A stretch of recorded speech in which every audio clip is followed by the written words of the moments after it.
নমস্কার, পাবলিক নাওয়ের এই আলোচনায় আপনাদের প্রত্যেককে স্বাগত জানাই। আজকে গোটা দিনব্যাপী আমরা পর্যায়ক্রমে আলোচনা করছি, বিভিন্ন বিষয় নিয়ে আলোচনার উঠে আসছে আমাদের মধ্যে। এই মুহূর্তে আমরা যে বিষয়টি নিয়ে আলোচনা করব, যে আমরা দীর্ঘ 2 মাস ধরে যে কনক্লেভ আমরা করেছিলাম আমবাসা, ধর্মনগর এবং বিভিন্ন জায়গায়, যে বিষয়বস্তু ছিল যে এডিসির মসনদে এবার কে, তার উত্তর কিন্তু ইতিমধ্যেই আমরা পেয়ে গেছি। এই বিষয়টির উপরে যে আজকের যে ফলাফল ঘোষণা হলো, বিভিন্ন দল তাদের প্রার্থীদের জয়ের বিষয় নিয়ে আমরা আজকে গোটা দিনব্যাপী আলোচনা করেছি। আরেকটু বিস্তারিত আলোচনা করব। এই মুহূর্তে আমাদের সঙ্গে রয়েছেন রাজনৈতিক বিশ্লেষক মৃন্ময় চক্রবর্তী, একই সঙ্গে রাজ্যের বিশিষ্ট সাংবাদিক শানিক দেব রায়। দুজনকে আমি আমাদের অনুষ্ঠানে স্বাগত জানাই। আমি প্রথমেই শানিকবাবু আপনার কাছে আসব।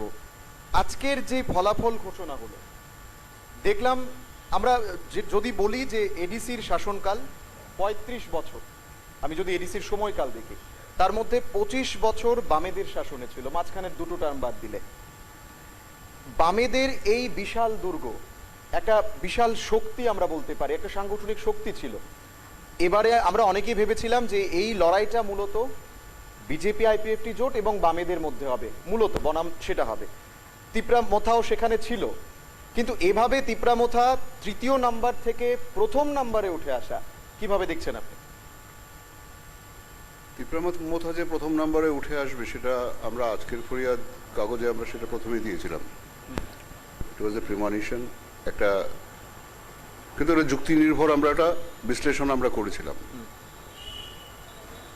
কারণ এই মুহূর্তে আপনি যেটা বললেন যে বামেদের একটা শক্ত ঘাঁটি ছিল, বামেরা যতদিন ক্ষমতায় ছিল ততদিন এডিসি বা পাহাড় বামেদের ছিল। মুশকিল হয়েছে যে এর আগে একটা জনশিক্ষা আন্দোলন এই পাহাড়ে মানে তৈরি করেছিলেন দশরথ দেব। তখন দশরথ দেব কমিউনিস্ট পার্টি করতেন না।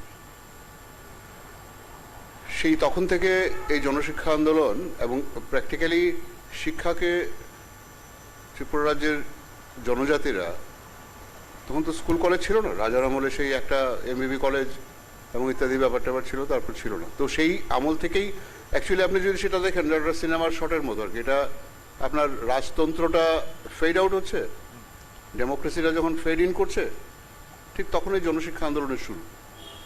গ্রামে গঞ্জে পাহাড়ে পর্বতে, বিশেষ করে অরণ্যবাসীদের মধ্যে, গিরিবাসীদের মধ্যে এটার একটা জাগরণ ঘটিয়েছিলেন দশরথ দেব, যার পরবর্তীকালে যেটা গণমুক্তি পরিষদ হয়ে এই আন্দোলন সহ অন্যান্য প্রতিষ্ঠার আন্দোলনগুলিও এর সঙ্গে বাসা বেঁধে যায়। কিন্তু মুশকিল হচ্ছে যে একটা পার্টি যখন ক্ষমতায় চলে আসে যখন, তখন সেটা ভোটের লড়াই হয়ে যায়। তখন আর মানুষকে সচেতন করবার লড়াই, শিক্ষার লড়াই সেগুলি থাকে না।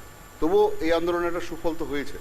আজকে গিরিবাসীদের মধ্যে শিক্ষার যে প্রসার ঘটেছে, এটা জনশিক্ষা আন্দোলনের ফলশ্রুতি, অস্বীকার করার কোনো কারণ নেই। পরবর্তীকালে আজকের যে অবস্থানটা, যেখানে দাঁড়িয়ে আপনি বললেন যে সিপিএম দীর্ঘদিন ধরে এডিসি দখল করেছিল, তারপরেও সিপিএম কেন শূন্য হাতে ফিরছেন, এটা তো একটা বিস্ময়কর প্রশ্ন বটেই। তবে দিনকাল যেভাবে বদলে যাচ্ছে আর কি, কোনো কিছুই স্থায়ী নয়। আপনি এরকম নয় যে ফিক্সড ডিপোজিটে টাকা রেখে আপনি ভেঙে ভেঙে খাবেন, সেই ব্যবস্থা রাজনীতিতে নেই।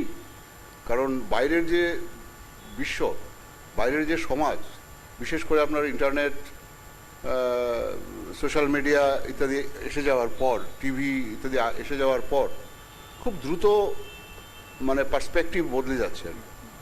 এখানে স্থায়ী বলে কোনো কিছুকে ধরে রাখার কোনো সুযোগ নেই। আজকে আমার বাবা যেটা ভাবছিলেন, আমি এই মুহূর্তে সেটা বদলে দিয়েছি। আমি যেটা ভাবছি আমার ছেলে সেটা ভাবছে না। তো এই যে দ্রুত একটা ভাবনা, ইউনিফর্মিটি সেই অর্থে ভারতবর্ষে তৈরি হয়নি। যেটা ছিল সেটা ঐতিহ্য ব্যাপারগুলি একটা ফিউডাল সোসাইটিতে ছিল। কিন্তু আজকের যে সোসাইটি, সেই সোসাইটি মূলত পুঁজিপাতি নির্ভর একটা সমাজ। কেমন পুঁজির উপর নির্ভরশীল, পুঁজির বাহুল্য। আপনি দেখুন না, এই যে করোনার এই বিভৎস সময়, এর মধ্যেও কিছু লোক টাকা বানিয়ে যাচ্ছে, কিছু লোক আদানি আম্বানি হয়ে যাচ্ছে, লক্ষ লক্ষ কোটি কোটি লোক দারিদ্র্য সীমার নিচে চলে যাচ্ছে। তো পুঁজির পেছনে ছুটছে সবাই, মিডিয়া থেকে শুরু করে আপনি সবাই ছুটছে এই পুঁজির পেছনে, রাজনৈতিক দলগুলিও তার বাইরে নয়। তো ঘটনা হয়েছে এই জায়গাটার মধ্যে দাঁড়িয়ে মানুষকে শিক্ষিত করে তোলার যে একটা পারসিভিয়ারেন্ট প্রচেষ্টা, যেটা ছিল এক সময় আগে, বা এটা তো কমিউনিস্ট পার্টিগুলির মধ্যেই ছিল, তারা চেষ্টা করেছে মানে একটা জায়গায় নিয়ে যেতে, কিন্তু আলটিমেটলি করা যায়নি, কারণ এই দিকের শক্তিটা এত বেশি প্রচণ্ড হয়ে উঠেছে যে ওদিকটা হেরে গেছে। যেটা আপনি পাহাড়ে দেখতে পাচ্ছেন যে কমিউনিস্ট পার্টি নিশ্চিহ্ন হয়ে গেছে। তবে নিশ্চিহ্ন বলে তো কোনো কথা নেই, আপনি হয়তো আবার আরও কিছু যুগ পরে আবার ওরা বেড়ে উঠবে। আর এই মুহূর্তে প্রদ্যোৎ যেভাবে উঠে এসছে সেটাকে আমি খুব একটা মানে এটা একটা ধূমকেতুর মানে মিটিওরিক রাইজ যেটাকে বলে আর কি, ধূমকেতুর মতো উত্থান আমি বলতে পারি সেটাকে। কারণ কোনো ফিলোসফির উপর নির্ভর করে কোনো একটা দল, কোনো আদর্শ নির্ভর যদি না হয়, সেটা আমার কাছে যতই ক্লিশে লাগুক সেই আদর্শটা, কিন্তু আদর্শ তো আদর্শই, একটা ফিলোসফি তাকে গাইড করতে হবে যার উপর নির্ভর করে সে এগিয়ে যাবে। একটা ব্যক্তি মানুষ, তারও একটা ফিলোসফির দরকার হয় যদি সে কোথাও না কোথাও পৌঁছতে চায়, যদি একটা গন্তব্য বেছে নেয় সে। আর দলের পক্ষে তো অবশ্যই। সেক্ষেত্রে আমি অ্যাকচুয়ালি এই যে দলটা, ফিলোসফি সেই অর্থে কিছু নেই, এটা একটা মানে এখন পর্যন্ত যা কিছু হয়েছে আমার জাতির লোকেরা সেখানে ডিপ্রাইভড হয়েছে, ওদেরকে পরিপূর্ণভাবে উন্নত করে তোলা যায়নি এই সমস্ত স্লোগান নিয়ে, বাট গ্রেটার ত্রিপুরা ইত্যাদি ইত্যাদি স্লোগান নিয়ে এটা উঠে এসছে, এবং খুব কতগুলি পপুলার স্লোগানকে একত্র করে। আমি যেটা মমতা ব্যানার্জি পশ্চিমবাংলায় যে রাইজটা দেখি সেটা কিন্তু তেমনি, মানে বামফ্রন্ট কোথায় কোথায় ভুল করেছে সেই সমস্তগুলোকে একসঙ্গে জড়ো করে মমতা ব্যানার্জি ফাইট আউট করেছে। তো একটা অ্যান্টি ইনকামবেন্সি ফ্যাক্টর তো মমতা বা বামফ্রন্টের ছিলই। এর মধ্যে এগুলি যখন তুলে ধরা হয়েছে, এবং সত্যিই তো তাই, চটকল বন্ধ হয়ে যাচ্ছিল, টেক্সটাইল মিল আসছিল না, কোনো রকম ইন্ডাস্ট্রিয়ালাইজেশন পশ্চিমবাংলায় হচ্ছিল না, এগুলি সমস্ত দাবিগুলি সামনে তুলে ধরেছে, এবং আলটিমেটলি ইলেকশন পড়ে গেছে।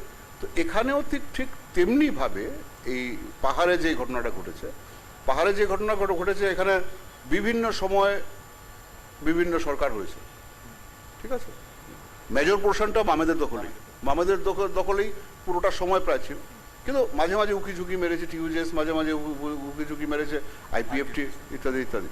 কিন্তু মূলত হয়েছে কি, এরা যে মানে পাহাড়ের উন্নয়ন বা ইত্যাদি সম্পর্কে কোনো পরিকল্পনাই ছিল না, সেটা অলরেডি প্রমাণিত। কিন্তু আমরা দেখতে পেয়েছি যে তৎকালীন যে প্রথম জোট সরকার, এখানে কংগ্রেস টিউজেস জোট সরকার, সেই সময় আমরা দেখেছি যথেষ্ট সুযোগ ছিল জনজাতিদের মানে উন্নতি ঘটানোর, কিন্তু সেটা করেননি ওরা। এই মুহূর্তে 3 বছর কাটিয়ে গেল আইপিএফটি বিজেপির সঙ্গে জোট বেঁধে, কিন্তু আপনি বলুন যে মানে ওরা কখনো গেছে কিনা সেখানটার মধ্যে সন্দেহ। তেমনি করে কমিউনিস্ট পার্টির কেউ যায়নি। কিন্তু আপনি দশরথ বাবুর পরে, নৃপেন বাবুর পর পরবর্তী কমিউনিস্টরা কারা পাহাড়ের খবর রেখেছে আমার জানা নেই। মানিকবাবু এবারও যেই জায়গাগুলিতে যা উনি বক্তব্য রেখেছেন, ভাষণ রেখেছেন, সেগুলিও কিন্তু খুব সমতল ভূমি, যেখানে মানে অনুপজাতি ভোটাররা রয়েছেন, তেমনি জায়গায় গেছেন। গৌতমবাবু পার্টি সেক্রেটারি, উনি গেছেন বলে আমার কাছে খুব একটা খবর নেই আর কি। তো ঘটনা হচ্ছে আপনি কন্টিনিউয়াস নার্সিং করতে হবে, মানুষের সঙ্গে থাকতে হবে। তো আপনি একটা সুসভ্য মানুষ যারা অলরেডি সভ্যতার কিছুটা ছোঁয়া পেয়ে গেছে, মানে এই যে ফিউডাল ডেভেলপমেন্টের বহু ছোঁয়া পেয়ে গেছে, এদের সঙ্গে আপনি যদি সময় না কাটান, আপনি এদের সঙ্গে বিচ্ছিন্ন হবেন। আপনি যদি ক্লাব সম্পাদক, ক্লাবের ছেলেদের সঙ্গে যদি সময় না কাটান, আপনি এক সময় ক্লাব থেকে বিচ্ছিন্ন হবেন। তেমনি করে একটা জনগোষ্ঠীর নেতা, সেই জনগোষ্ঠীর সঙ্গে যদি সময় না কাটান, আপনি জনগোষ্ঠীর থেকে বিচ্যুত হবেন, আপনার যত বড় আদর্শই আপনার সঙ্গে থাকুক না কেন। তো কমিউনিস্ট পার্টির পরবর্তী যে জেনারেশন, তারা তেমনভাবে ওখানে যাননি, খবর রাখেননি। জিতেনবাবু, রাধাচরণবাবু যতটুকু পেরেছেন, প্রভাত চৌধুরী এরা যতটুকু পেরেছেন, বিভিন্ন জায়গায় খবর রেখেছেন, কিন্তু সেটা হয়তো সাফিসিয়েন্ট হয়নি। আপনি যেটা বলছিলেন যে মমতা ব্যানার্জির যখন মানে বামেদের বিরুদ্ধে লড়াইটা শুরু করেছিল, তখন একটা এন্টি ইনকামবেন্সি যেরকম ভাবে ছিল এবং ভুল ত্রুটিগুলোকে একত্রীকরণ। এবার আমি ত্রিপুরার ক্ষেত্রে যদি আসি, 3 বছরে কি কোথাও রাজ্যের বুকে, যেটা আমি বলবো ভারতবর্ষের মধ্যে হয়তো বা এটা প্রথম, যে 3 বছরে কোনো একটা গভর্নমেন্টের বিরুদ্ধে এন্টি ইনকামবেন্সি, এটা কি রাজ্যে এই এন্টি ইনকামবেন্সির কোনো একটা প্রভাব? না, রাজ্যে অ্যান্টি ইনকামবেন্সির প্রশ্ন নয়, প্রশ্নটা হচ্ছে পাহাড়ে আপনি এটা বিজেপি আইপিএফটি জোট সরকার ত্রিপুরা রাজ্যে, ঠিক আছে, বিজেপি মানে এটা হচ্ছে এদের ইন্টারনাল অ্যারেঞ্জমেন্ট যে বিজেপি শহরটা দেখবে, মানে মানে এই সমস্ত জায়গাগুলি দেখবে, নোটিফাইড মিউনিসিপ্যালিটি বা স্টেটের এগুলি দেখবে, ভোট অ্যাসেম্বলি ভোট পরিচালনা করবে। কিন্তু এডিসির ভোটে আমার তো মনে হয় না যে বিপ্লববাবু খুব একটা ঘন ঘন ওখানে গেছেন কখনো, বা জিষ্ণুবাবু খুব ঘন ঘন ওখানে যান। এরা কারা যায়? মেবারবাবু যায়, এনসি যান বলে আমার খুব ধারণা নেই। আর যাদের ওদের যারা মানে ওই সমস্ত ব্রাঞ্চ ইউনিট যারা যারা আছে ওরা ওখানে থাকে। আমি বলছি যে এই জায়গাটা আপনি যেই থাকুক, ক্ষমতায় থাকুন বা না থাকুন, ক্ষমতা থাকতেই হবে তার কোনো গ্যারান্টি নেই। কিন্তু আপনার দুঃখ দুর্দশায় যদি আমি চিরকাল খবর রাখি, আপনার বাড়িতে কি হচ্ছে না হচ্ছে, আপনার এটা হচ্ছে না ওটা হচ্ছে না, এমনিতে এসে বসে একটা চা খেয়ে গেলাম আপনার সঙ্গে, একটা আপনার গ্রামে বসলাম, চণ্ডী মণ্ডপে বসলাম, বা ট্রাইবাল গ্রামগুলিতে যেরকম থাকে আপনার একটা বসার জায়গা আছে, সেখানে গোষ্ঠী নির্ভর তো এখনো গ্রামগুলি, ওদের সঙ্গে সময় কাটানো, সেই কাজটা করেননি ওরা। ঠিক আছে, এটা এক ধরনের এন্টি ইনকামবেন্সি তো বটে। এটা আপনি ক্ষমতা থাকলেও এন্টি ইনকামবেন্সি, না থাকলেও এন্টি ইনকামবেন্সি। কি করে সেটা আমি বলছি, কথাটা খুব ফেলাসির মতো শোনাবে, কিন্তু কথাটা এমনি যে আপনি আমার খুব কাছে বসে আসেন কিন্তু আপনি আমার সঙ্গে কখনোই কথা বলেন না, সেক্ষেত্রে আপনার সঙ্গে একটা দূরত্ব তো আমার তৈরি হবে। আর যিনি আমি যার উপর নির্ভরশীল, যার অর্থে আমি প্রতিপালিত, উনি তো দায়িত্বপ্রাপ্ত আমার জন্য কিছু করার জন্য। এটা রাজ্য সরকার এসছে, সেটা যে পরিমাণ টাকা এডিসে দেওয়ার কথা সেই পরিমাণ টাকা এই আগে অবধি তো বামফ্রন্ট সরকার, লেফট ফ্রন্ট তো ক্ষমতায় যেহেতু লেফট ফ্রন্ট, সে এখানে বিজেপি সরকারটা বলছে আমার তো কোনো দায়িত্ব নেই সেই টাকা দেওয়ার। এটা হয় নাকি? আবার আপনি গভর্নমেন্ট টু গভর্নমেন্ট টাকা হবে, যেরকম করে এই আজকের দিনের স্লোগানে আমরা শুনছি যে ইলেকশনগুলির স্লোগানে ডাবল ইঞ্জিন সরকার, অমুক সরকার বলা হচ্ছে, এরকম হয় না তো? এটা তো কনস্টিটিউশন বিরোধী কথা। ডাবল ইঞ্জিন আবার কি? আপনি যে কোনো সরকার, যে কোনো কেন্দ্রীয় সরকার ওর অঙ্গরাজ্যগুলিকে দেখতে বাধ্য, যে পরিমাণটা অর্থ তার মানে অনুমোদন করার কথা লোক সংখ্যা অনুযায়ী, তার ইনফ্রাস্ট্রাকচার অনুযায়ী, সেটুকু আপনি করবেন। এখন আপনার ছেলে বসলে, আপনার ভাই বসলে আমি বেশি টাকা দেবো, বা আমার পার্টির লোক বসলে আমি বেশি টাকা দেবো, সেটা নেপোটিজম হয়ে গেল, বৃহৎ আকারে নেপোটিজম হয়ে গেল, যে আমার পার্টির লোক যদি ত্রিপুরাতে রাজত্ব করে তো আমি বেশি টাকা দেবো, মানে ডাবল ইঞ্জিন হয়ে গেল। আর এখানে যদি লেফট ফ্রন্ট থাকে বা অন্য কংগ্রেস থাকে বা অন্য সরকার থাকে, তাহলে আমি টাকা দেবো না। এটা আপনি বলতে পারেন না, এটা আনকনস্টিটিউশনাল। একজন প্রধানমন্ত্রী তো বলতেই পারেন না, কিন্তু বলছেন। তো এখন কি হয়েছে, সবাই সব কথা বলছেন, কিছু নেই। সেক্ষেত্রে এখানকার যে বিজেপি সরকারটা ছিল, মানে আছে এখনো ক্ষমতার মধ্যে, তো আইপিএফটি ওখানে কাজ করছে, কিন্তু ক্ষমতায় লেফট ফ্রন্ট ছিল, মানে এই অ্যাডমিনিস্ট্রেটর নিয়োগের আগ পর্যন্ত। তো এরা বলছে আমাদের টাকা দিচ্ছেন, যেরকম করে আগরতলা মিউনিসিপ্যালিটি বলছে, মানে যতদিন ছিল আর কি, এইমাত্র ওরা তো ভেঙে গেল ওটা, এটাও অ্যাডমিনিস্ট্রেটর দিয়ে চালানো হচ্ছে। তো ওরা বলেছে যে আমাদের টাকা দিচ্ছে না। তো টাকা দিচ্ছে না এই প্রসঙ্গটা খুব মানে আমাদের মতো সাধারণ মানুষের কাছে, আমাদের কাছে খুব মানে এটা খুব কি বলবো, খুব জটিল একটা ব্যাপার আর কি। কেন টাকা দিচ্ছে না, কিভাবে টাকা আনতে হয় বা কি করে, এটা মানুষকে বোঝানো যায় না। মানুষ বুঝে যে টাকা দেয়, কেমন না? কিন্তু এটা তো এরকম নয়। টাকা কি করে দেবে আপনাকে? টাকা দেওয়ার কতগুলি মাধ্যম আছে, কত পদ্ধতি আছে, সেগুলি আপনি মেনটেন করার পরে যে টাকা না দেয় আপনি মামলা করবেন, আপনি স্টেট গভর্নমেন্টের বিরুদ্ধে মামলা করবেন, আদালতগুলি আছে, আপনি সেখানে যাবেন। আপনি কি সেই দাবি উত্থাপন করেছেন কখনো যে আপনাকে দিচ্ছে না টাকা, বা কেন্দ্র টাকা দেয় না? তো কেন টাকা দেয় না, আপনি আপনার যে ফর্মালিটিসগুলি সেগুলি করেছেন কিনা, সেগুলি তো প্রশ্ন আসে। কিন্তু সাধারণ মানুষ এরকম ধরে নেয় যে টাকা পয়সা দিচ্ছে না।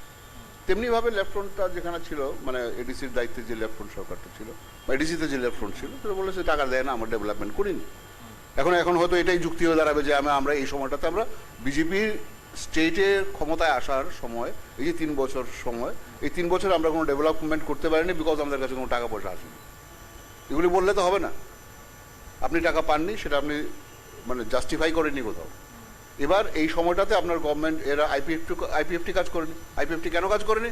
ওরা আছে গভর্নমেন্ট ক্ষমতায়, কিন্তু আইপিএফটির তো অনেক বেশি গভীরে শিকড় পুঁতে দেওয়ার দরকার ছিল, কারণ এডিসি নির্বাচন সামনে, কয়েকদিনের মধ্যে এডিসি নির্বাচন হবে, 2 বছরের মধ্যে বা 3 বছরের মধ্যে হবে।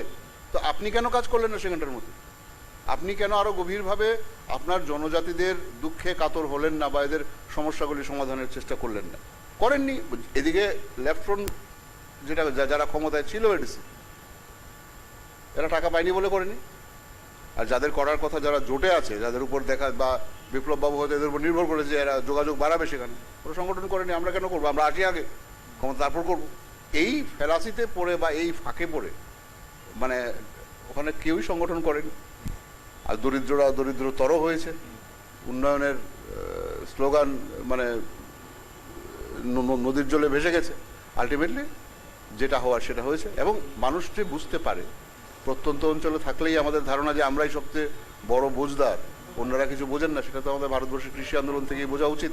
তেমনি করে এই যে জনজাতির যে এটা হলো, এটা একটা আপনি বলে আপরাইজ বলতে পারেন, এর প্রতিবাদ জানালো। এরা প্রদ্যুৎ বাবুকে বেছে নিয়েছে, ভেরি গুড থিং, কিন্তু মানে ঘটনা হচ্ছে এরা কোনো না কোনোভাবে ওদের মানে প্রতিবাদটাকে ওরা মানে জানিয়ে গেল যে আপনারা কেউ করেননি, আমরা এইভাবে প্রতিবাদ জানালাম। মৃন্ময়, তোমার থেকে একটা বিষয় জানতে চাইবো। আমি যখন প্রথম তোমার সঙ্গে সকালবেলায় আলোচনায় বসেছিলাম তখন বামেদের খাতায় একটা ছিল, কিন্তু পরবর্তী সময় সেটা শূন্য শূন্য হয়ে গেল। এই যে একটা বিরাট পতন, এবং সেখানে দাঁড়িয়ে বামেদের একটা এত বড় সংগঠন থাকা সত্ত্বেও কোথাও কি এই রাজার যে ইমোশন বা রাজা শব্দটা, মহারাজ শব্দটা, সেটা কি প্রদ্যুৎ কিশোর দেববর্মনের এবারের ইলেকশনে কাজ করেছে জনজাতিদের মধ্যে? না, সিপিএমের মানে বা সিপিএমের বিশেষত সিপিএমের যে গণভিত্তি যেটা, সেটাই কিন্তু রাজার বিরুদ্ধে লড়াই করার মধ্য দিয়েই গড়ে উঠেছে। রাজার যেটা সানিধ্যা বলল জনশিক্ষা আন্দোলন, এই যে জম্পুই জোলা, টাকার জোলা, এটা ছিল সেন্টার। সুদর্ণ দেববর্মা, দশরথ দেববর্মা তাদের নেতৃত্বে এইসব করা হয়েছিল। এটা ধরে খোয়াই টোয়াই ধরে সব কিছু করা হয়েছে, এটাই ছিল সেন্টার। আর মূলত কিন্তু রাজার বিরুদ্ধে লড়াই, রাজার বিরুদ্ধে প্রজার শাসনের জন্য আন্দোলন করা হয়েছিল 50-এর দশকে, ঠিক আছে। সুতরাং বামপন্থীদের মানে সিপিএমের যে মাস বেসটা, তারপরে সেটা ট্রান্সফর্ম হয়ে গণমুক্তি আন্দোলন সেটা হয়েছে। আপনি দেখবেন এইসব আন্দোলন করতে গিয়ে কুমারের উপস্থিতি তারা শহীদ হয়েছেন, গোলাঘাটিতে গোলাগুলি হয়েছে। সেসব কিন্তু রাজার বিরুদ্ধে আন্দোলন করার মধ্য দিয়ে সিপিএম তার পায়ের তলায় মাটিটা পেয়েছিল। আগে এটা 70-এর দশকের শেষে মানুষ সিপিএমকে চিনত নেংটি পড়া পার্টির দল হিসেবেই, সিপিএমকে অন্য কোনোভাবে কেউ চিনত না। নেংটি পড়া ট্রাইবেলরা নেংটি পড়তো, সেই নেংটি পড়ার দলই বলতো। মিছিলটা কার? এই যে সিপিএম নেংটি পড়াদের, নেংটি পড়া মানেই সিপিএম, অন্য কেউ ছিল না। এডিসির বিরোধিতা করেছিল কংগ্রেস, এই বটদলি কনস্টিটিউয়েন্সির যিনি এমএলএ ছিলেন, একদম বিধানসভায় দাঁড়িয়ে উনি বিরোধিতা করেছিলেন, ঠিক না। সেই দিক থেকে বলছি যে রাজার মানে মোহে মোহিত হয়ে বামপন্থী যে মাস বেসটা সেটা শিফট করেছে, সেটা আমি মনে করি না, রাজার মোহে মোহান্বিত হয়ে বামপন্থী গণভিত্তি সরে যাবে, সেটা তো মানে ভীষণ অবনমন। যে যার বিরুদ্ধে আমি আন্দোলন করলাম তার পক্ষে আমি কি করে দাঁড়াই, সেটা হতে পারে না।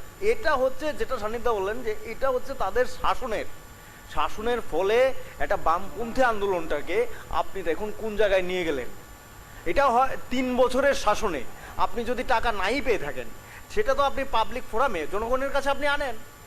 আপনি এখন কলকাতায় গিয়ে বললে কি হবে আমি টাকা পাইনি? কলকাতার সভাতে গিয়ে উনি বলছেন আমি টাকা পাইনি, আমাদের টাকা দেওয়া হয়নি ডেভেলপমেন্টের জন্য। যখন অ্যাডমিনিস্ট্রেটর বসানো হলো তখন ভাইস মিউনিসিপ্যালিটির কিনা উপ ভাইস কিনা বা এটা কি কয় যে বসানো হলো সমরচক্রবর্তী বলে আমরা টাকা পাইনি। তো এই যে ধরুন আপনি এটা তো আপনি বলেননি, আর 3 বছরের টাকার জন্য আপনার মাস বেসটা শিফট করবে, সেটা তো হতে পারে না। আর দেখুন আপনি বিজেপি যে ভোটটা পেয়েছে, বিজেপির ভোটটা তো 10টা সিট তাদের আছে, একটা ইন্ডিপেন্ডেন্ট 9টা সিট তারা পেয়েছে। তারা অ্যাসেম্বলি তো কিন্তু 10টা পেয়েছিল, অ্যাসেম্বলির যে আয়তন থাকে তার চেয়ে বড় আয়তন এডিসিটা, তারা সে অর্থে তাদের তো ঠিক ছিলই। তাহলে ভোটটা রাজার দিকে ভোটটা তো গেল, বামপন্থীদের ভোটটা গেল, আইপিএফটির ভোটটা গেল। আইপিএফটির ভোট যেতেই পারে, কিন্তু বামপন্থীদের ভোটটা কেন যাবে? বামপন্থীদের ভোট যদি না যায় তাহলে তো হয় না, তাহলে তো রাজার পক্ষে অ্যাসার্ট করা সম্ভব হয় না। তার মানেটা কি? যে বামপন্থী যে শাসনটা ছিল সেই শাসনে উপজাতিদের যতটুকু ডেভেলপমেন্ট হওয়ার কথা সেই ডেভেলপমেন্টটা হয়নি, তারা দেখেনি। তার জন্য তারা নতুন যেটাকে উনি বলেছেন, সানিধ্যা বলেছেন প্রতিবাদের ভাষা, সেটা তারা করেছেন, যে এই প্রতিবাদটা এইদিকে ট্রান্সফর্ম করে দিয়েছেন ভোটটা। আপনি দেখুন না, রাধাচরণ দেববর্মা 10 বছরের উনি CMO, chief executive member, 700 vote পায় কি করে? 700 ভোট উনি কি করে পান, ঠিক না? এটা যদি 10 বছর ওনার শাসন থাকতো, এটা তো ওনার প্রতি, ওনার যে শাসনটার প্রতি মানুষের প্রচন্ড ক্ষোভের বহিঃপ্রকাশ। এটা আপনি এটা হচ্ছে, আপনি যদি মনে করেন বিপ্লব দেবের বিজেপি জোট সরকারের এন্টি ইনকামবেন্সি আছে, এডিসির মধ্যেও তো এন্টি ইনকামবেন্সি আছে।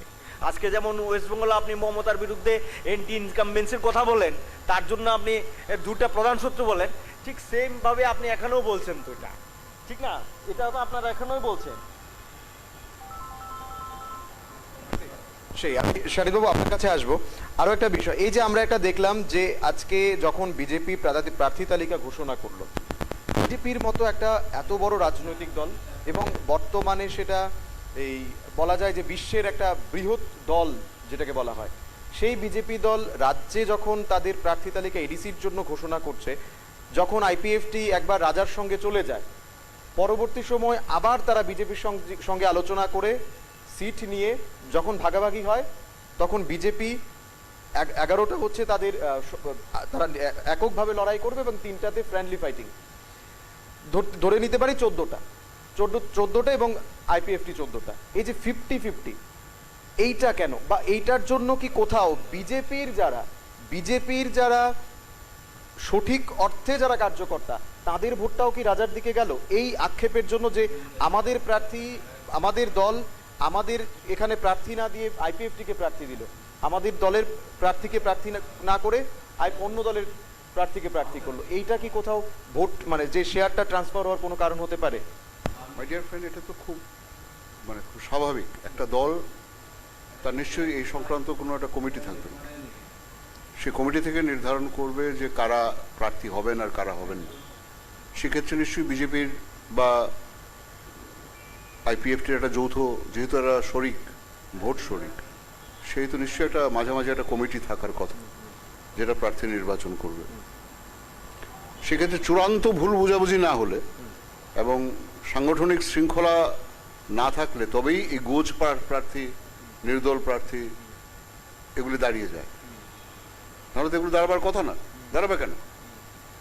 এখন কথা হচ্ছে যে সেই সময়ে বিজেপির ভিতর যে জনজাতি মোর্চার সঙ্গে আইপিএফটির ধারাবাহিক মিটিং হয়েছে।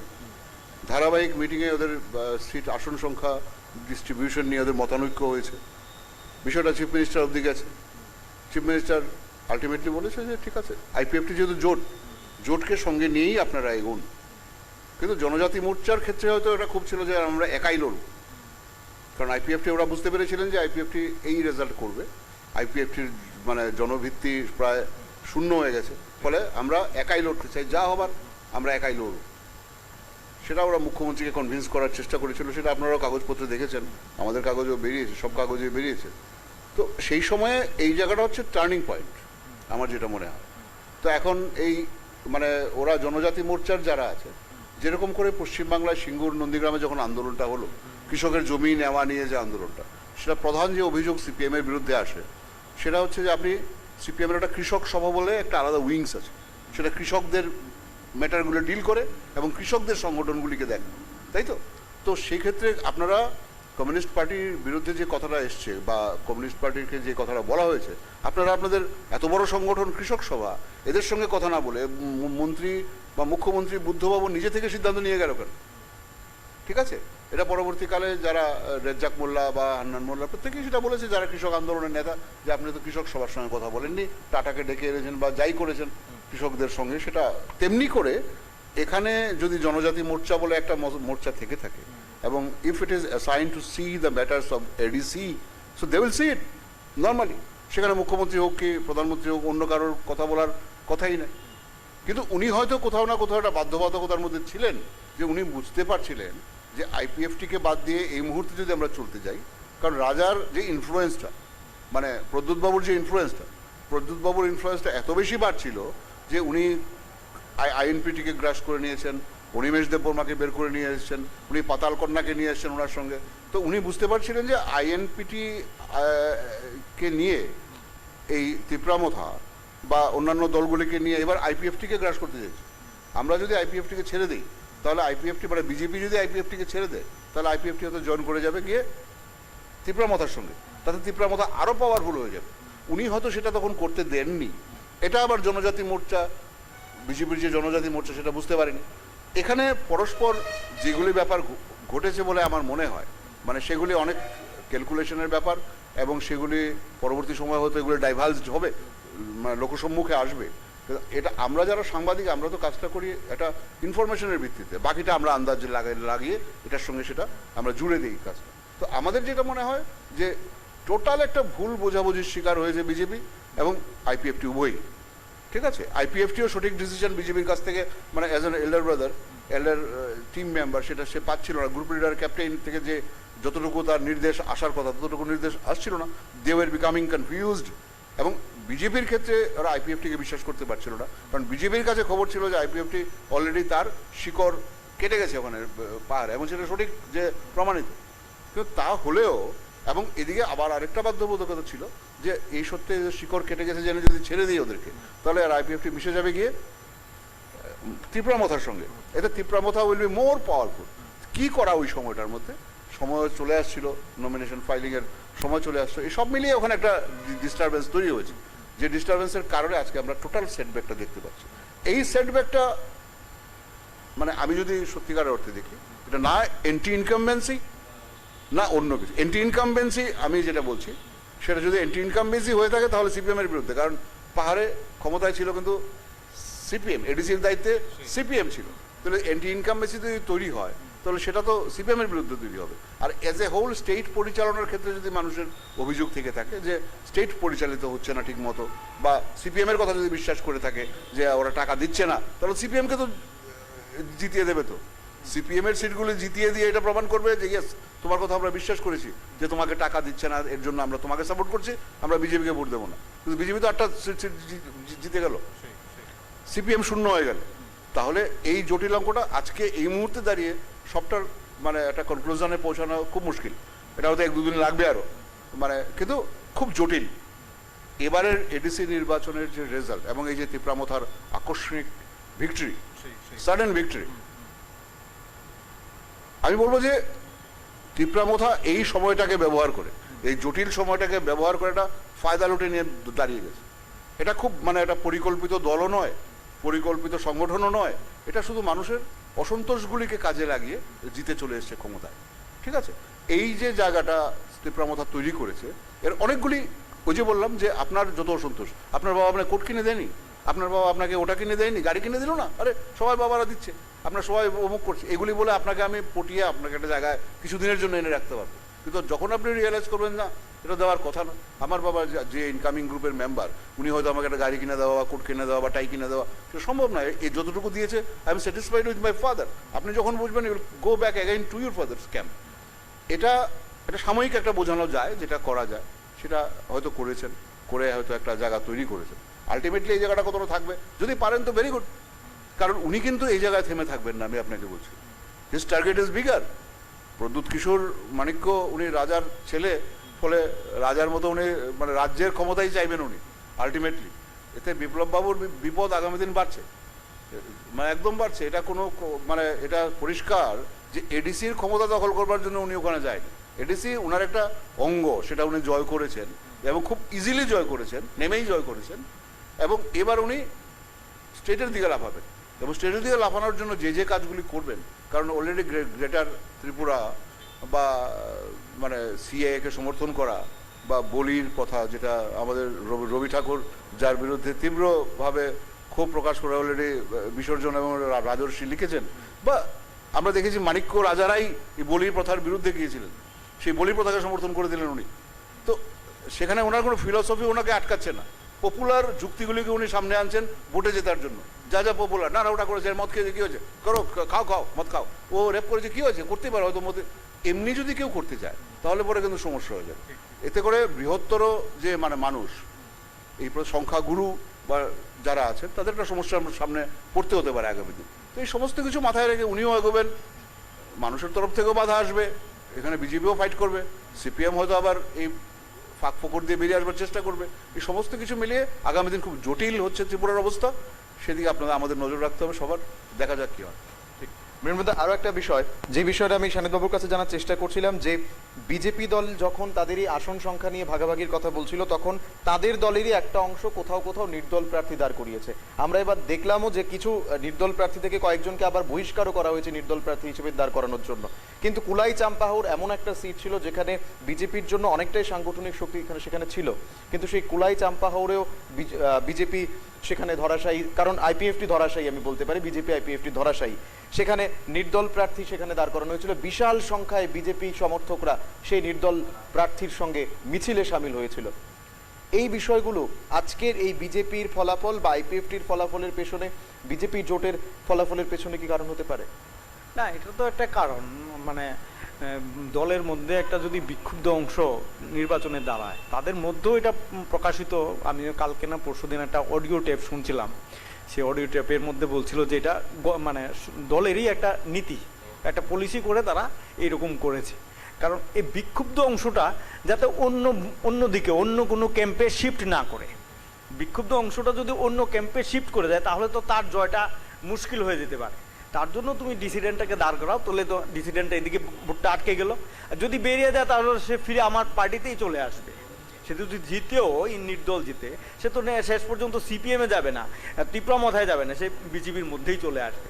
তার জন্য কিন্তু তারা এটা পলিসিগতভাবেই তার মধ্যে ইন্টারনাল, আমরা যেটা সোশ্যাল মিডিয়ার মধ্যে দেখলাম অডিও টেপের কথাবার্তা তাদের এটা ছিল। আপনি যদি এটা যদি না হতো তাহলে তো মানে বিজেপির বিরুদ্ধে যে ক্ষোভটা ছিল সে ক্ষোভের বহিঃপ্রকাশ অন্যদিকে চলে যেত, অন্য পার্টি পেয়ে যেত।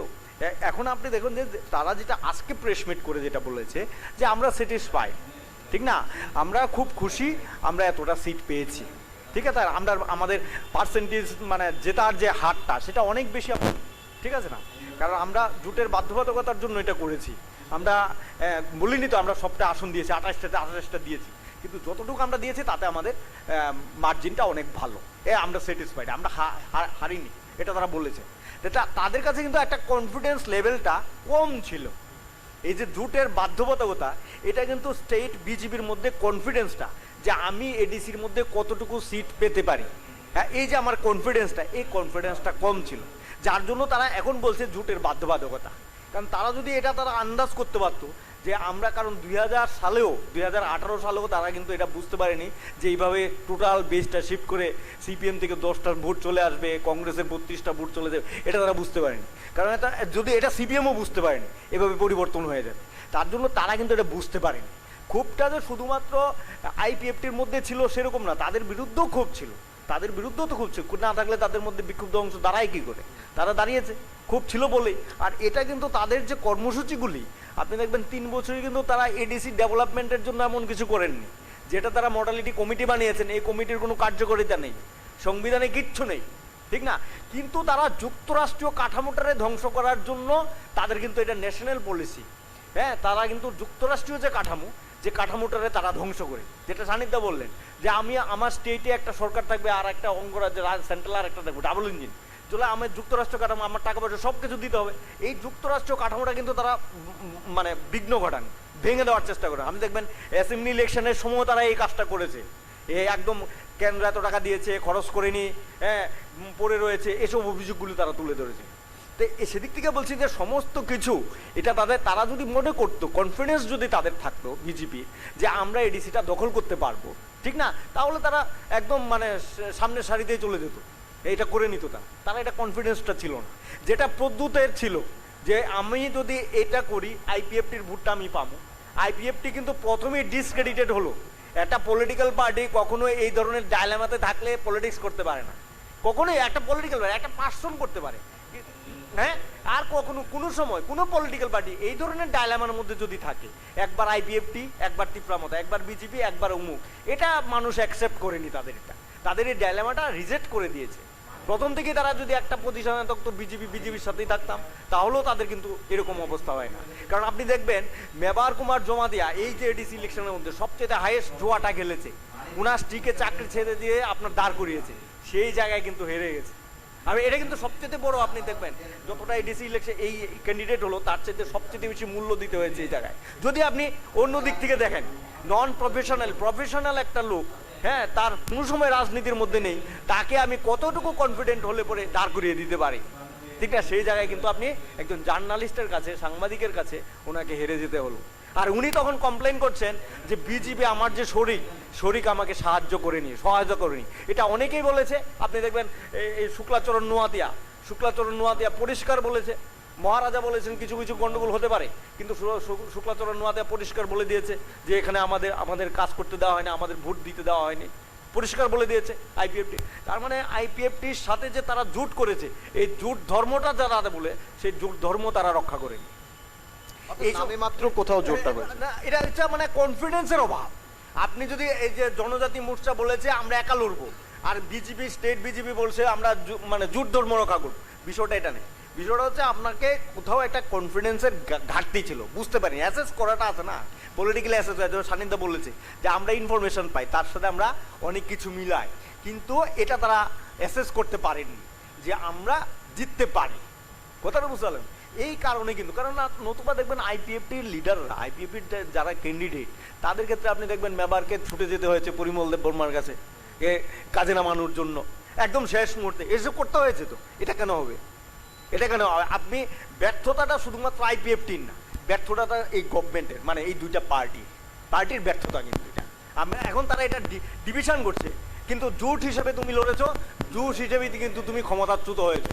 এখন মানুষ কিন্তু, সাধারণ মানুষ যারা সরকার বিরোধী, তারা কিন্তু এটাই বলবে, তুমিও ক্ষমতাচ্যুত হয়েছো, তোমার লক্ষ্যটা আমার ক্ষমতায় ছিল না, এটা বলে প্রেস মিটে বলেছে লক্ষ্য আমাদের ক্ষমতা না। এটা হতে পারে না, কারণ মিলেই তো আপনার 28টা সিট দিয়েছেন, দুটো সিটটা আপনার মনোনীত থাকবেই, মনোনীত দুটো সিট, তাহলে 12, আপনি যদি 13টা সিটও পান, তাহলে দুটো দিক দিয়ে আমি সরকার করতে পারি। সরকার না করার জন্য বিজেপি ইলেকশনে নেমেছে সরকারটা দখল করার জন্য, এডিসিটা দখল করার। তার জন্য বিপ্লব দেব বলেছে ট্রিপল ইঞ্জিন, ডাবল ইঞ্জিনও বলেননি, ট্রিপল ইঞ্জিন বলেছে, সেন্ট্রাল, স্টেট, এডিসি, 3টা ইঞ্জিনের কথা বলেছেন উনি। কিন্তু সেটা যদি আপনি করে থাকেন, তাহলে আপনাকে আইপিএফটির সাথে পূর্ণ সহযোগিতা করা দরকার ছিল, যেটা করেনি। আর এটা এনসি দেববর্মা স্বীকার করে নিয়েছেন যে এই ইলেকশনে আমাদের পরাজয় নিশ্চিত, এটা স্বীকার করে নিয়েছেন তাদের কর্মীদের মধ্যে বক্তব্য রাখার ক্ষেত্রে। এটি ঘুরে ফিরেছে সোশ্যাল মিডিয়ার মধ্যে।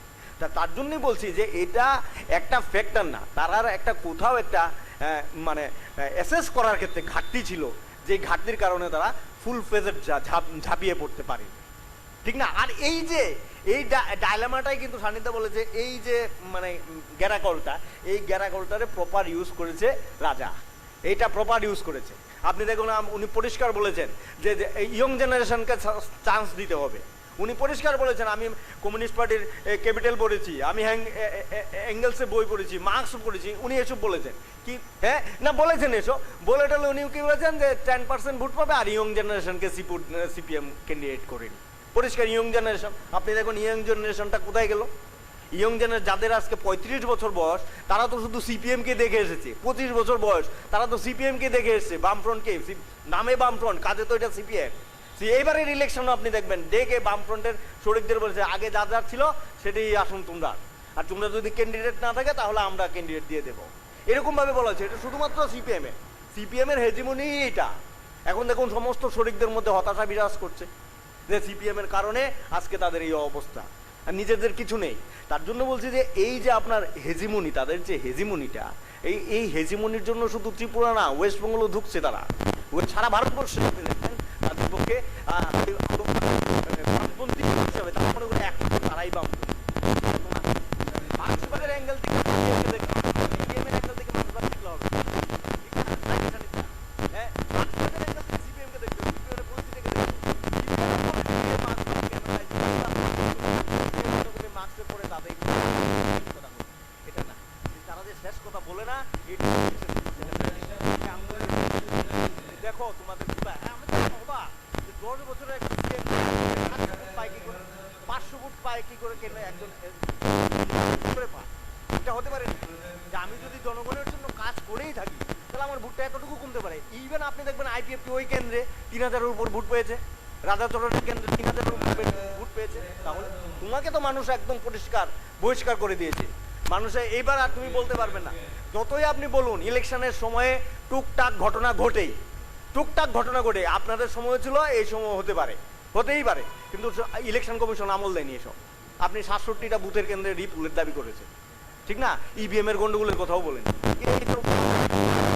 আরে আপনার পায়ের তোলার মাটিটা কিন্তু সরে গেছে, যে মাটিটা সংগ্রামের মধ্য দিয়ে তৈরি হয়েছিল, সেই মাটিটাকে আপনি সরিয়ে দিলেন নিজে থেকেই। এটার পেছনে অন্য কাউকে দোষ দিয়ে লাভ নেই, এটা সিপিএম এর নিজস্ব ব্যর্থতা। তাকে বিশ্লেষণ করতে হবে যে কেন এটা ঘটলো, যেটা সান্নিধ্যা আশা ব্যক্ত করেছে ভবিষ্যতে আবার হয়তো ধরাতে পারে। যদি তারা এটা না করে, সেলফ ক্রিটিক্যাল যদি না হয়, অ্যানালাইসিস যদি তারা না করে, তাহলে তাদের পক্ষে রিভাইভ করা কঠিন ব্যাপার। 2023 কেন, বহুত সময় লেগে যাবে। একেবারে শেষ দিকে রয়েছি। সান্নিধ্যবাবু, আপনার কাছ থেকে আরো একটা বিষয় আমি জানতে চাইবো। বিরোধী দল, অর্থাৎ আমি যদি বলি তিপ্রামথার বিরোধী দল বিজেপি, আইপিএফটি, তারা প্রত্যেকটা সভা মঞ্চ থেকে বলেছিলেন যে তিপ্রামথা যদি ক্ষমতায় আসে একটা সাম্প্রদায়িক সুরসুরি তারা দেবে, একটা সাম্প্রদায়িক দাঙ্গা লাগানোর তারা চেষ্টা করবেন, বিভিন্ন সভা মঞ্চ থেকে বলেছেন। কিন্তু আজকে যখন তিপ্রামথা জয়লাভ করে তিপ্রামথার সুপ্রিমো তিনি বলেছেন, এবং তিনি বারবার ফেসবুকে লাইভ এসে বলছেন যে আমার জন্য তিপ্রাসাই আসল, কোনো দল নয়। তিপ্রাসা কোনো ভাই বোনদের উপরে যাতে কোনো আক্রমণ না হয়, এই জয় থানসার জয়। কিন্তু তিপ্রামথা সুপ্রিমো অন্য কথা বলছেন, তিনি বলছেন যে আমরা সবাইকে নিয়ে থাকবো, আমরা গ্রেটার তিপ্রা ল্যান্ডের জন্য লড়াই করব। কিন্তু বিরোধী দলগুলো বলছেন সাম্প্রদায়িক সুরসুরি। আদৌ কি সেটা হবে? এডিসি নির্বাচন মূলত আপনি মানে ওভারগ্রাউন্ডে যাই বলা হোক না কেন, ভেতরে ভেতরে সাম্প্রদায়িক সুরসুরিতেই এবারের ভোট হয়েছে, ঠিক আছে? এবং সেটা ত্রিপুরাকে বিচ্ছিন্ন করবার এই যে দাবি, এটা তো আইপিএফটিরও তাই। বিজেপি কিন্তু সেটার প্রতিবাদ করছে না। বিজেপির সঙ্গে একটা সংবিধানের শপথ নিয়ে ওদের দুজন মিনিস্টার আছে, কিন্তু এদের স্লোগান আপনার মনে আছে নিশ্চয়ই, যে এদের স্লোগানও কিন্তু তাই, ত্রিপুরা ল্যান্ড। এরা কিন্তু এটা এখন পর্যন্ত উইথড্র করেনি যে না আমরা ত্রিপুরা ল্যান্ডের দাবি থেকে সরে এসেছি। তাহলে কি হলো? এটা সাম্প্রদায়িক সুরসুরি তো বটেই। মানে এখানকার সবচেয়ে বড় শত্রু কি তাহলে বাঙালি?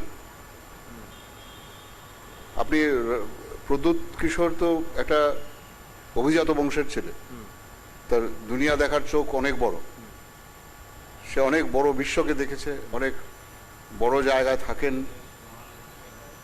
অনেক বেশি বিলাস বেসনে মানুষ হয়েছেন, ফলে ওনার চোখ আরো মানে উদার হবে সেটাই তো আমরা প্রত্যাশা রেখেছিলাম। উনি কি করলেন? উনিও তো সেই গ্রেটার ত্রিপুরা অমুক তমুক বলছেন। তো ঘটনা হচ্ছে যে এগুলি তো হবে না, সবাই জানে এটা সোনার পাথর বাটি, এই সমস্ত কথা। একটা বড় খবর দিয়ে রাখি, বিজেপি দলের এক প্রতিনিধি দল রাজ্য পুলিশের মহানির্দেশকের কাছে একটি ডেপুটেশনে মিলিত হন। সেই ডেপুটেশনের মূল কারণ হচ্ছে যে রাজ্য জুড়ে এডিসি এলাকাগুলোতে বিজেপি কর্মীদের উপর যে আক্রমণ হচ্ছে তার প্রতিবাদে রাজ্য পুলিশের মহানির্দেশকের কাছে ডেপুটেশনে মিলিত হয়েছেন বিজেপি দলের এক প্রতিনিধি দল। হ্যাঁ, তো ঘটনা হচ্ছে ওই জায়গাটায় দাঁড়িয়ে সাম্প্রদায়িক সুরসুরি সবাই দিচ্ছে। এটা এবারের ভোটের একটা কারসাজিও বলতে পারি। এটা খুব লেটেন্ট আর কি, সবাই চুরিয়েই কথাটা করছেন। আর এই সোনার পাথর বাটি সামনে রেখে গ্রেটার ত্রিপুরা বা ত্রিপুরা ল্যান্ড কতদিন মানুষকে ঠকানো যাবে? মানুষগুলি খুব দরিদ্র, খুব অসহায়। আমাদের ভারতবর্ষের মানুষই সাংঘাতিক খারাপ জায়গায় আছে, এর মধ্যে ত্রিপুরা উত্তর পূর্বের মানুষ তো সত্যিই কষ্টে আছে, সেটা বাঙালি হোক জনজাতির মানুষই হোক। আর এরা যারা 18 মুড়া বড় মুড়া লংতরা এই সমস্ত অঞ্চলে থাকে না, অত্যন্ত কঠিন অবস্থার মধ্যে দিয়ে এদের জীবন কাটে। ইভেন আমরা আগরতলা শহরের মানুষ কিভাবে কাটাই সেটা ওরা জানে না। ওদেরকে টুপি পরিয়ে ওদের সঙ্গে ফ্রড করে এই সমস্ত ফালতু স্লোগান দিয়ে, আমি জানি না ভারতবর্ষের রাজনীতি কতদিন এরকম করে চলবে, এটাই হয়তো ভবিতব্য। এখানে কেউ এভাবে খেলছে, অন্যখানে কেউ অন্য তাস খেলছে। আরো একটা বিষয়, এই এডিসি নির্বাচনে রিয়াং শরণার্থী একটা মূল বিষয় ছিল। কাঞ্চনপুর একটা বিশাল সময় ধরে উত্তাল ছিল এবং দুজনের মৃত্যু আমরা দেখেছি, বাঙালি এবং জনজাতি। এবং কাঞ্চনপুরের যে বেসটা ছিল বিজেপির, সেটা কি কোথাও এই কারণে হারিয়েছে দামছড়া? শুনুন, বৃহত্তর মানুষ সাময়িক একটা ঘটনায় উত্তেজিত হলেও আলটিমেটলি সে তার বোধ থেকে আর কি সে একটা জায়গায় চলে যায়, বুঝে যায় যে জিনিসটা আমি ভালো করিনি। কাঞ্চনপুরের ঘটনাটা একটা আই ওপেনার তো বটেই। একটা জায়গা অবধি সেটা আপনি যেটা বললেন সেটা ঘটেছে তো ওই অঞ্চলটার মধ্যে। আমি ওই জায়গাটাতে খবর নিয়েছি বা আমরা বিভিন্ন কারণে আমাদের যেতে হয় এই সমস্ত জায়গাগুলিতে। আমরা জানি যে যে এগুলি খুব বেশি দিন টেকে না আর কি। মানে যেই চেষ্টাটা করানো হয়েছিল, এগুলিতে একটা বৃহত্তর যে দলগুলো যারা ভারত শাসন করে এদের না থাকাটাই শ্রেয় বলে মনে করি আমরা। আর খুব স্পষ্ট কথা এগুলো নিয়ে বলাও যায় না, বহু ধরনের অসুবিধা আছে, কারণ আপনি কোথাও এর প্রমাণ পাবেন না, ঠিক আছে? আপনি কে কোথায় সাম্প্রদায়িক সুরসুরি দিচ্ছেন, কোন ঘরোয়া মিটিংয়ে বসে আপনি কোথায় বসে 4 জন ঘাতককে নিয়োজিত করছেন যে অমুক মিয়াকে ফেলে দাও বা অমুক চ্যাটার্জিকে ফেলে দাও, সেটা তো আপনি প্রকাশ্যে নিয়ে আসতে পারবেন না। তো এই খেলা তো এই ছোট্ট পরিসরে আরো সাংঘাতিকভাবে চলে আসছে দীর্ঘদিন ধরে। তো এগুলি ঘটছে, এগুলিকে আপনি মাথায় রেখেই আপনার নিউজ করবেন, আমরাও বলবো, কিন্তু স্পষ্টভাবে আমরাও বলতে পারবো না, আপনিও প্রচারিত করতে পারবেন না। বুঝলেন? আমি মৃত্যুদের কাছে একই বিষয় নিয়ে এই প্রশ্নটা নিয়ে যদি রাখি, কি বলবো? না আমার কাছে মনে হচ্ছে ধরুন যে এই যে একটা আন্দোলন শুরু হলো, যে রিয়াংদের একটা চুক্তি করা হলো, যে চুক্তিটা মানে রিয়াং, রাজ্য সরকার, সেন্ট্রাল গভর্নমেন্ট, রাজা মিলে করলো, মানে প্রদ্যুৎ কিশোর মিলে করলো, তার সেটেলমেন্টের জন্য এখানে আন্দোলন শুরু হলো, সেটেলমেন্ট করার বিরোধিতা করে এই জায়গাটায় না অন্য জায়গায় দেওয়া হোক। এই যে আন্দোলনটার রেজাল্টটা কার পক্ষে গেল, এই যে আন্দোলনটা, এই আন্দোলনটার মানে রেজাল্ট আছে তো, ঠিক না, এটা কাদের পক্ষে গেল, ঠিক না, সেটাও তো দেখতে হয় যে এই আন্দোলনটা হলো, আন্দোলনটার রেজাল্টটা কে নিল, ঠিক না। অনেক দেখবেন আপনি যারা ওই সময় যারা ক্ষমতাসীন ছিল তারা কিন্তু চুপচাপই ছিলেন, সেন্ট্রাল গভর্নমেন্ট ব্যাপার।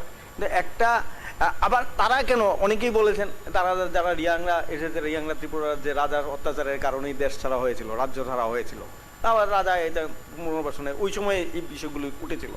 আমার কাছে যেটা প্রশ্ন, যে ওই সময় যে আন্দোলন যারা করেছিলেন, দুইজন লোক, নিরীহ লোক যারা মারা গেলেন, ঠিক না, তারা ফ্যামিলিতে একজনের তো পা কাটা গেল, পা কেটে কলকাতা থেকে নিয়ে আসা হলো। আর এই যে ঘটনাটার রাজনৈতিক লাভটা কে নিল, কোন রাজনৈতিক দলের পক্ষে চলে গেল, ভোটের রেজাল্টে সেটা দেখা যায় যে কার পক্ষে সেটা গেল, ঠিক না। তা আমি বলছি যে এই যে ধরেন আপনার পলিটিক্স, আমি স্বচ্ছতার সাথে আমি রাজনীতিটা করব, এডিসিটা দখল করব, এডিসির ডেভেলপমেন্টের প্রশ্ন যাবো, ঠিক না। 35 বছরের একটা ছেলের যে স্ট্রাকচার থাকে, সে এই যে এডিসির কাঠামোটা, এই কাঠামোটা এখন আর চলে না। এটার মধ্যে যে পলিটিক্যাল, রাজনৈতিক, আর্থিক, সামাজিক, তাদের যে বিষয়গুলো, এটি কিন্তু এখন আর এটাতে অ্যাডজাস্ট করতে পারে না। আপনি দেখবেন আপনার ওই যেটা সানিধ্যা প্রথমেই বলেছে যে আমি যেটা করি আমার ছেলে সেটা চায় না, ঠিক না। তাহলে তো এই এডিসির মধ্যে আপনাকে আরও বেশি পরিমাণ, কারণ এই 35 বছরে একটা জেনারেশন কিন্তু তৈরি হয়েছে, যে জেনারেশনটা কিন্তু আরও বেশি উন্নতির জন্য তারা আকাঙ্ক্ষিত থাকে, অনেক বেশি আকাঙ্ক্ষা পোষণ করে তারা, ঠিক না। আপনি যদি সেই আকাঙ্ক্ষাটা, চাহিদাটা মিটাইতে না পারেন, আপনি যদি সেটা সমাধান করতে না পারেন, তো স্বাভাবিক কারণে সে তো যে মেটানোর জন্য যে রাজি আছে তার পক্ষেই সে দাঁড়িয়ে যাবে তো। কারণ এই ক্ষেত্রে কিন্তু মনে হয়েছে যে এই যে তথাকথিত যে আমাদের রাজ্যে যে বামফ্রন্ট আছিল, বামফ্রন্ট কিন্তু সেই চাহিদাটা মেটাতে পারেনি, না অ্যাসেম্বলি ইলেকশনে পেরেছে, না আপনার এডিসি ইলেকশনে পেরেছে। এই যে জেনারেশনটাকে সে অ্যাড্রেস করতে পারেনি, এই আকাঙ্ক্ষাটাকে তারা মূল্য দিতে। একটা স্ট্রাকচারে আপনি কতদিন টিকে থাকতে পারেন? একটা স্ট্রাকচারের মধ্যে যদি আপনি দেখুন না, তাদের নিয়োগের কোনো রাইট নেই, তারা পুলিশ দিতে পারে না, ডিএম দিতে পারে না, পঞ্চায়েতে তারা কাজ করতে পারে না, ব্লকের মাধ্যমে তাদের কাজ করতে হয়। এটি তো প্র্যাকটিক্যাল প্রবলেম। প্র্যাকটিক্যালি এই প্রবলেমগুলি যদি আপনি সলভ করতে না পারেন, ঠিক না, আপনি দেখেন না বনাধিকার আইন 2006, 1,25,000 লোককে জমি একে বনাধিকার আইন দেওয়া হয়েছে, জমিগুলো পায়নি, 25খানি জমি কেউ পায়নি। কথা বলতে, এই যে সমস্যাগুলি, এই সমস্যাগুলি তো সরকারেরই সমাধান করার কথা। সরকার তো এই সমস্যাগুলি সমাধান করতে পারেনি, যে এডিসি যে সরকার ছিল সেই সরকার এটা করতে পারেনি। কথা বলছেন, এটার সফলতা গিয়ে আপনি বারবার ইলেকশনে গাইতে পারেন না তো, যে 1,25,000কে আমি পাট্টা দিয়ে দিয়েছি, এই কথাগুলো আপনি ইলেকশন গাইলে হবে না তো। আপনাকে এই নিউ জেনারেশনটাকে অ্যাড্রেস করতে হবে। এই এডিসির মধ্যে, এই উপজাতিদের মধ্যে যে সোশিও ইকোনমিক ডেভেলপমেন্টের প্রশ্নটা, সেটাকে আপনাকে অ্যাড্রেস করতে হবে।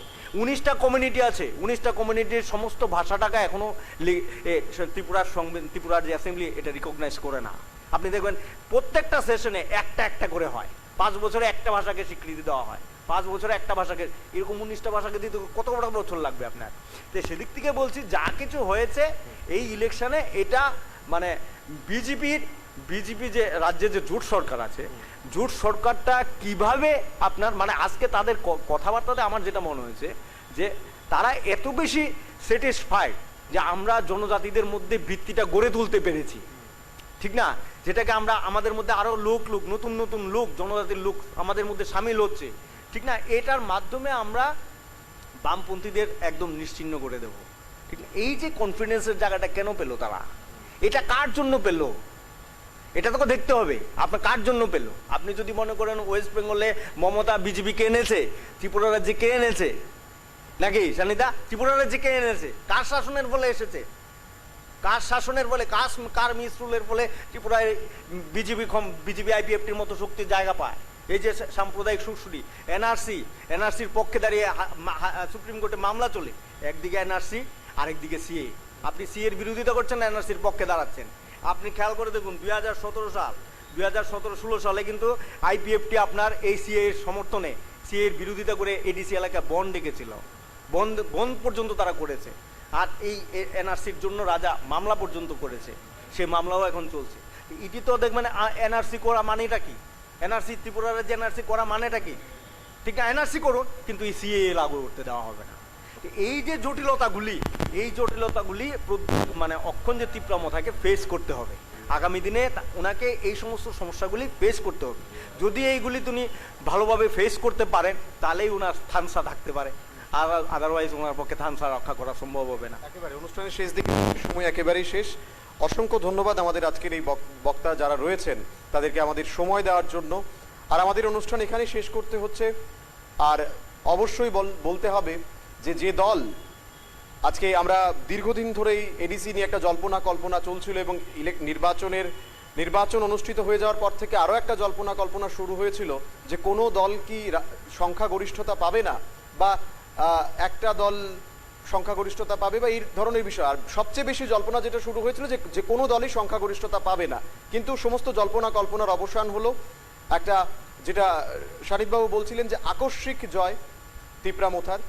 যদিও এখন আশা থাকবে যে গিরিবাসীদের উন্নয়নে, ত্রিপুরা রাজ্যের পাহাড়ে যারা থাকেন তাদের উন্নয়নের জন্য তিপ্রামথা কাজ করবে, এই আশা তো থাকবেই। আজকের অনুষ্ঠান এখানেই শেষ করছি।